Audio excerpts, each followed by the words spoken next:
தமிழக மீனவர்களை தாக்கி மனித உரிமை மீறல்களில் ஈடுபட்டு வரும் இலங்கை கடற்படைக்கு எதிராக நடவடிக்கையாக இந்தியாவில் உள்ள அந்நாட்டு தூதரை அழைத்து மத்திய அரசு கண்டனம் தெரிவிக்க வேண்டும் என்று மனிதநேய ஜனநாயக கட்சியின் தலைவர் தமிமுன் அன்சாரி தெரிவித்துள்ளார்.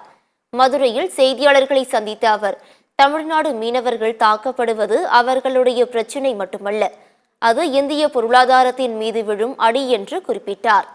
தமிழக முதலமைச்சரின் அமெரிக்க பயணம் இன்ப சுற்றுலா அல்ல, தமிழ்நாட்டின் வளம் மற்றும் நலன் காக்க சென்று வந்துள்ளார் என்று தமிமுன் அன்சாரி கூறினார். தமிழ்நாட்டு மீனவர்கள் இலங்கை கடற்படையாலும் கடல் கொள்ளையர்களாலும் தாக்கப்படுவது அவருடைய பிரச்சனைகளாக பார்க்கக்கூடாது. நம் நாட்டுடைய பொருளாதாரத்துக்கு ஏற்படக்கூடிய பாதிப்பாகவும் அச்சுறுத்தலாகவும் இதை பார்க்க வேண்டும். சமீபத்தில் வந்த செய்தி மிகவும் வருத்தம் அளிக்கிறது. என்னவென்று சொன்னால், நம்முடைய தமிழ்நாட்டு மீனவர்கள் கைது செய்யப்பட்டு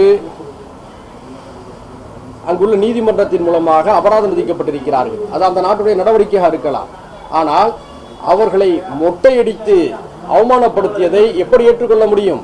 கழிவுநீர் தொட்டிகள் எல்லாம் அவர்கள் சுத்தம் செய்ய நிர்பந்திக்கப்பட்டிருக்கிறார்கள். இது அப்பட்டமான மனித உரிமை மீறல். இதனை கண்டிக்கும் விதமாக டெல்லியில் இருக்கக்கூடிய இலங்கை தூதரை அழைத்து நடுவண் அரசு, ஒன்றிய அரசு நம்முடைய கண்டனத்தை தெரிவிக்க வேண்டும் என்று மனிதநேய ஜனநாயக கட்சியின் சார்பில் வலியுறுத்தி கேட்டுக்கொள்கிறோம்.